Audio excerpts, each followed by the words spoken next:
3, 2, 1, drop it. Strum, strum and drum, strum and drum, strum and drum. Strum, strum and drum, strum and strum and strum and drum. Strum, strum and drum, strum and drum, strum and drum. Strum, strum and drum, strum and drum.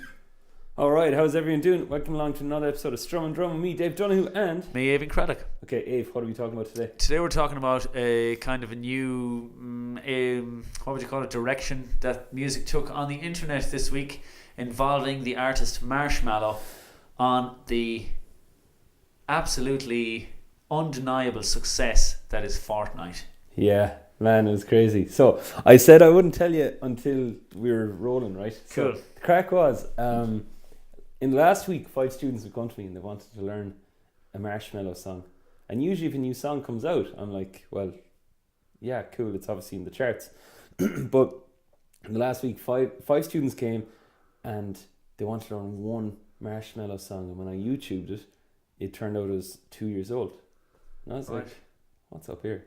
And I'll let it go because the next lesson comes in and then move on. And so anyways, on Monday then somebody came to me and I said, he's a national school, and I just said, you listen to anybody new? And he goes, yeah, I listen to loads of Marshmello. And I was like, okay, hold on a minute now. How come Marshmello is super popular the last week? He played a gig in Fortnite. And I was like, right, okay, how does this work? And so for those of you who don't know this, he basically played a gig in Fortnite and they were a week building the stadium. So what, it's a virtual stadium? Yeah. Now, and you can walk up to it then if you're what do you call it? An avatar.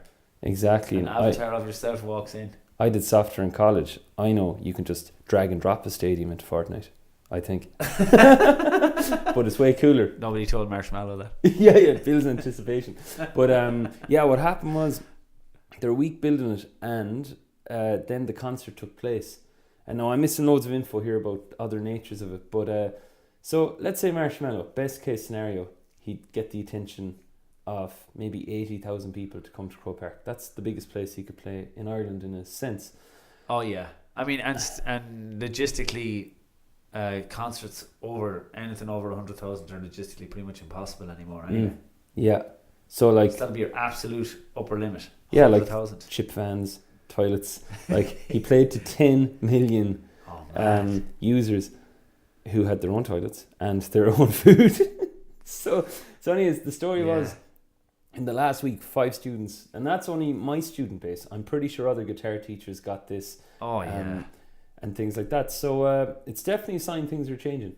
That's amazing. And am I to assume that people could walk up and see the building of the stadium within the game, or how does that work? I'm not sure. I'm not on Fortnite. I'm scared of it because my GTA days were like... I know. I keep threatening loads of people that play it that I'm going to call over to their house to see what the crack is. I'm so curious, but then like you, I'm just... You wouldn't be here next week then? Yeah, exactly. Where's Ave? Yeah, be like, what happened to Strum and Drum? Fortnite. Man, join Fortnite. We'll chat on the chat. Yeah. So that was the crack. He played to 10 million users. Now, fair enough. Amazing. It's not in person, but it's 10 million. That's more than some big bands have played to. And let's not even call it like money. Like let's say, every year they release bands top gross and tours.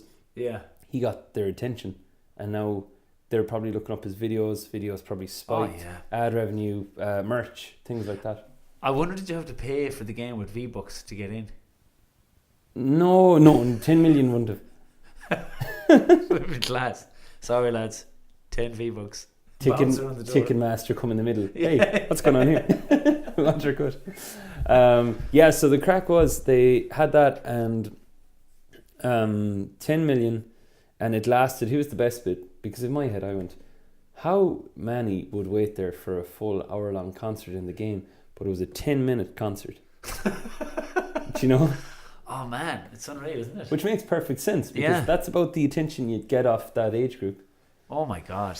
Yeah. But in fairness, I love it. I love the way that there's people out there, showing a bit of creativity and ingenuity to go with the flow, because that's totally where everyone is. That's anticipating what's going to work for the internet generation, Genius. Big time. Like this was the first one, and It's genius. That is genius. you know, since it is like a young guys game, the girls tend to not like Fortnite. So, but I said, "Do you hear about this Marshmello thing?" And a few of them went, "Yeah, but like, you know, Fortnite." And I said, "If Taylor Swift put on a concert in Fortnite, would you consider joining it?" And they were like, "Yeah, maybe."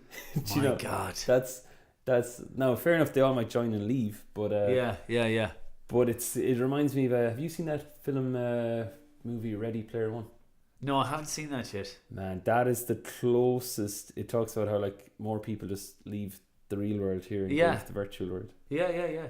And that's why I was wondering, like, did you have to pay in, and like how close to reality did they try and make it, or did they bother at all, or security checked everybody. Yeah. Imagine going patted you down on the way. No bottles. But you know, I mean, in terms of safety as well, of we all know that we're at the level now where parents will protect their kids by giving them an iPad or an iPhone for an hour to make sure they're safe and keep them indoors while they're at home. So we're at that level, and that's well established. So like, when do we get to the level where a parent might say it's actually much safer to let my child on Fortnite for the weekend than let them go to Paris for the weekend on a school trip to a concert? You know what I mean? Yeah. Scary stuff. Maybe it's just because we're old. I'm scared of the internet at times, but I'm listening to more Gary Vee though. He has me on the.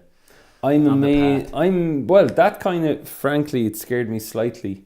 It amazed me at the same time. Yeah, it's so different. And the creativity of it. Yeah. And I know somebody might go, "Geez, what's creative about playing in it?" Like, that took thought. That's genius. I'd never thought about that before.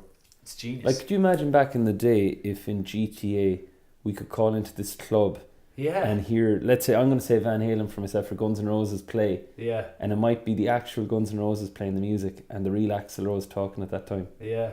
I'd be in that club the whole time. Totally. Yeah. Me too. So that was the thing. That was the Fortnite concert. So amazing. Yeah, very, very interesting. And Marshmello's a good, since he's an avatar of sorts himself. You know, Deadmau5 be another one, but it depends who's popular with the kids as well. Yeah. So so that's we're looking at the board here for anybody wondering what is up with us looking into the distance. Our menu for the day. Yeah. Cart. Or was that a la carte? Yeah. Something.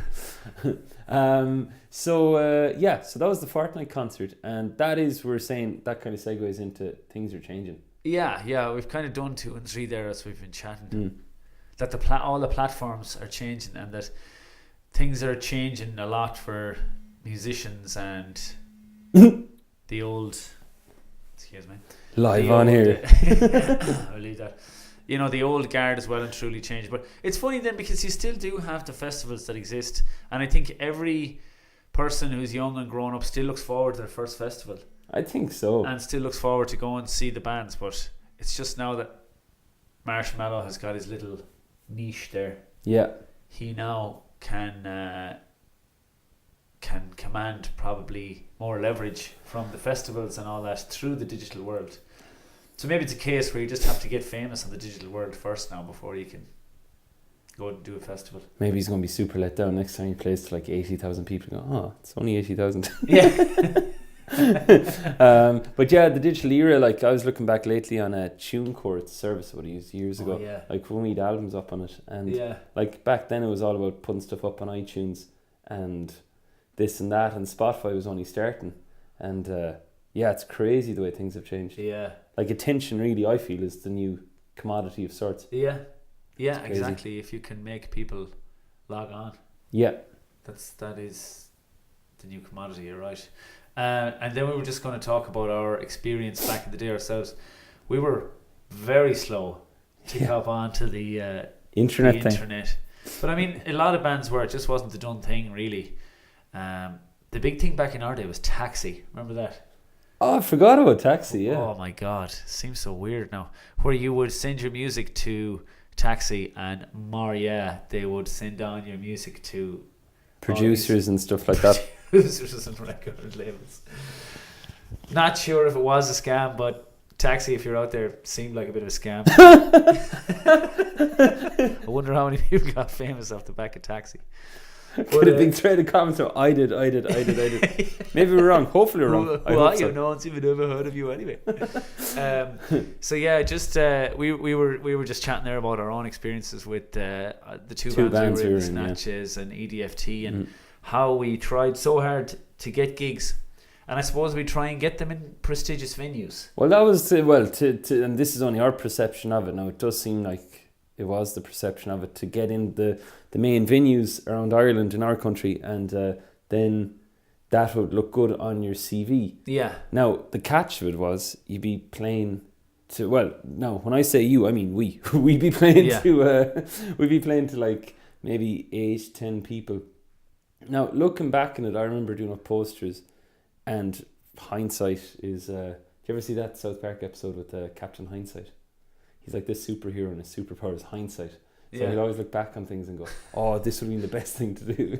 So, yeah, Captain Hindsight definitely would have told us to take out Facebook ads and promote that way and target at like people who are into the music we're into. Yeah. In Galway City and other cities. Yeah, or have a personality online, or just upload videos of us jamming online. Yeah. Like...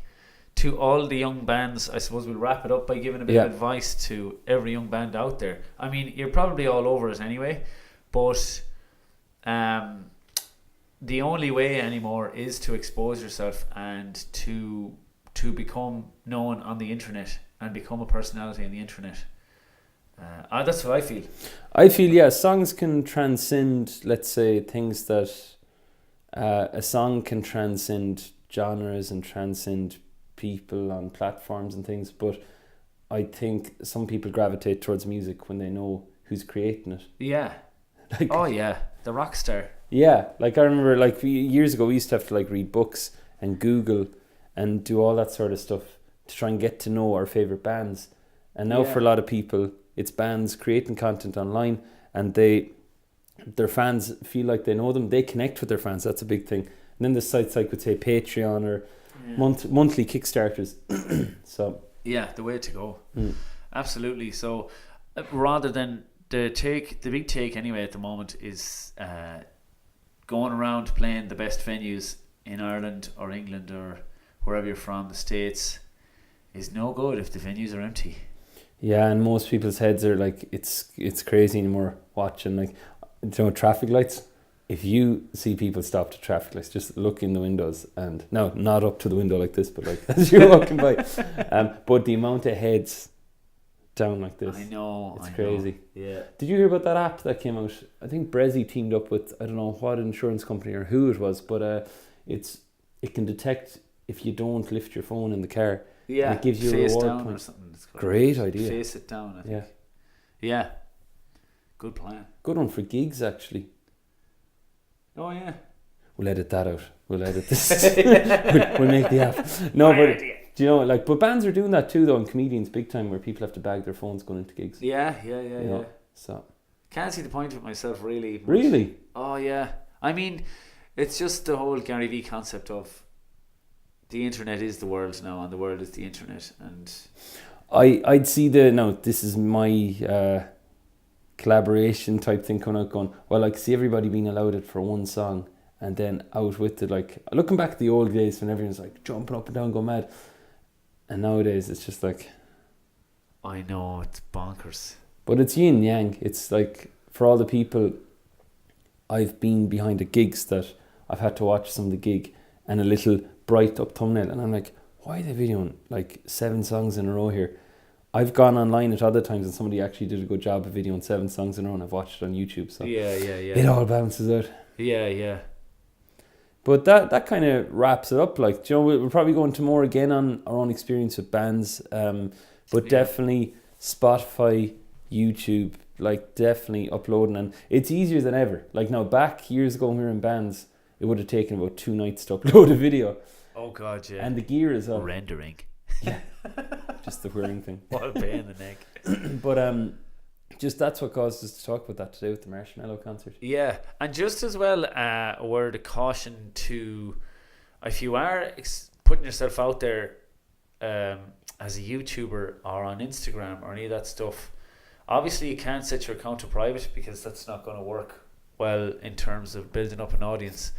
But just if there's parents out there, like, to keep telling your kids, like, not to be talking to people who you don't know, especially if you've got a YouTube channel, where people can get to know you and get to know your personality, get to know your preferences, get to know your style, get to know your favorite music, all that kind of stuff. Like, within the whole world of grooming, etc., it can be, it's just not good. So obviously it's fine, put yourself out there. YouTube is the ultimate platform, but word of warning, don't be chatting to people online that you don't know. Sorry now to be a real it's a primary school teacher coming out at me, but I just know that there's so many kids in my class that openly admit to talking to people they don't know online within the game. Right. Super dodgy. Super dodgy. I mean, if you just know the way grooming works and all that stuff, it's wide open for people with bad or poor intentions, you know. So that's all. It's perfectly safe if you manage it properly. Just to be managing it. Yeah, I wonder what sort of structures those games have in place, or do they have structures in place? It doesn't seem like they're regulated whatsoever. Wow. Yeah, which is why you need to be keeping an eye. Like, when you think of signing up for Airbnb or signing up for other things, you have to give your government ID.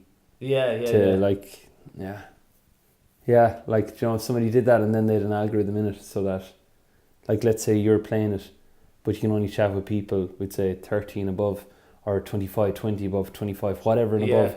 Like, it's far different. But yeah, it's interesting. Yeah, but that's all just a bit of cautionary, I don't know, a bit of a warning there at the end as well. Just, I know there's probably parents listening to this, and just to be as involved as you can if your teenager is building a personality online, or if your kid is building a personality online, to try and keep an eye. Anyway, sure, most people know anyway. Don't be chatting to strangers online. Yeah, it's stranger danger. Genius to work it out. Yeah, but it can be tempting if there's comments coming in on your stuff that you like. You know, people telling you you're a legend and all that stuff. Everybody likes that. And, I like that. And everybody comment on Éimhin's Instagram post. You're a legend, Éimhin. Tag him. Love you guys. New hashtag. And especially too in today's age, like, for example, if you look up us as adults now, you'd get a sense of what we're into, like. Yeah. And could easily be done, I'd imagine. Absolutely, and people can get on to me, and even if they just listened to the few podcasts, to the last few podcasts, they could tell, like, that I liked a load of stuff, and they'd fairly get to know me. Like, it'd be easy enough to say the right thing to me, if that makes any sense. Yeah. Talk to me about goal setting and music and certain bands and all that stuff, and I'd be like, this person is sound deadly. Even though, and this where being an adult comes in after a while, you'd see totally through it. Like, somebody goes, I love goal setting, and you're like, what sort of setup, what sort of goals are you into? And then, what's a goalie? Soccer goals. Soccer goals, yeah. I started using that actually on a teaching standpoint. I started using that lately in lessons. Instead of this week's practice, this week's goals. That's what I've been using. Oh, excellent. Yeah, it's amazing. Some of the kids are like, I know the goal is something you achieve. Yeah, now, brilliant. Here's the thing, the smart breakdown of it, the specific, like, I was like, okay, manageable. No, these all vary. There's achievable, accurate, there's all different names for them. But what you call it, but the specific is the big one. Like, I remember going, you can yawn if you want. What's that? You can yawn if you want. Oh, sorry, yeah. No, I got it. I think I managed that fairly well. Well, I sneezed twice on the podcast, so the thing is, so the specific was the big one. They were like, I said, what are you going to do this week? Practice. And I was like, sometimes that's said to me, they think that's the ultimate word, just to kind of appease me. Dave just wants to hear the word practice. But no, the specific, like, John, what are you doing? The piece. And I said, all of it. The 80-20 rule. You're aware of that, are you? Maybe. Okay. I'm aware of it for the diet. The 80-10-10 diet. No, not the same thing. What's the 10-10 split? Oh, it's like a vegan diet, I think. or it's like 80% raw. Oh, I can't. I was about to say something there, but I won't. I can Called say it though out. because I do eat plant-based food a lot of the time. Yeah. I think it's like 80% raw and then 10% cooked and 10% meat. Oh, can't remember. But anyway, I've heard of it and I did know what it was one time. The crack with the 80-20 rule was with practice with students. I was just saying, Joe, what's the 20% you need to focus on that will make the other 80% better?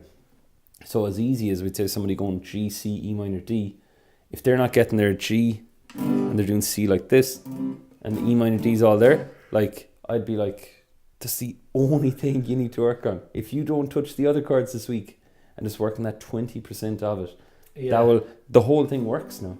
Otherwise it's jammed that way. Yeah. So with practice and goals, focusing on the 20%. Yeah.